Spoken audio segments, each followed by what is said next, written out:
আসসালামু আলাইকুম। আমি আজকে কথা বলবো যে ঢাকা বিশ্ববিদ্যালয়ে এখন তো সময় প্রায় শেষ, পরীক্ষা এসে গেছে। তো এই শেষ সময়ে প্রস্তুতিটা কেমন হওয়া উচিত অথবা কিভাবে পড়াশোনা করা উচিত সেটা নিয়ে। তো প্রথমেই যে কথাটি বলতে চাই সেটা হচ্ছে স্টুডেন্টরা পরীক্ষার আগে আগে অনেক সময় অনেক প্রেশার নেয়, যে অনেক প্রেশার নিয়ে আমি আজকে পড়ে ফেললাম, আজকে 3টা বই শেষ করে ফেললাম, অমুক করে ফেললাম, তমুক করে ফেললাম।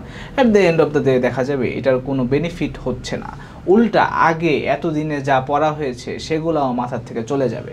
তো আমার পরামর্শ হচ্ছে যে এই অল্প যে সময় আছে এই সময়টা ইউটিলাইজ করতে হবে রুটিন মাফিক। রুটিনটা কিছুটা কেমন হবে সেটার একটু ধারণা আমি দিতে চাচ্ছি।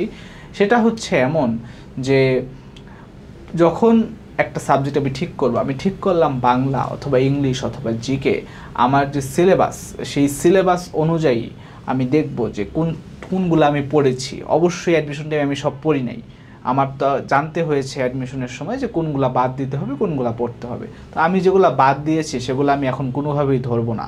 যেগুলো হচ্ছে আমি আগে পড়েছি, ধরো 2বার রিভাইজ দেওয়া হয়েছে এমন টপিক, সেগুলা আমি আবার রিভাইজ দিব। এবং সবচেয়ে ভালো হয় যদি সাজেশন বেসড কোনো বই আয়ত্ত করা হয়, কারণ এতদিনের যে ব্যাপক সিলেবাস আয়ত্ত আমি করেছি, মাথায় এত ভালোভাবে সেটা থাকে না, কারণ ওইটার পরিমাণ অনেক বেশি। তো সেক্ষেত্রে হিন্ট পয়েন্ট টাইপের একটা কাজ করে হচ্ছে সাজেশনমূলক বইগুলা। এই সাজেশনে সব জিনিস সংক্ষিপ্তভাবে দেওয়া থাকে। তো একটা ওয়ার্ড, সংক্ষিপ্ত ওয়ার্ড মাথায় যখন আমার থাকলো, তখন এই ওয়ার্ডের অ্যাকর্ডিংয়ে আমি আগে কি পড়েছি সেটাও আমার মাথায় থাকে।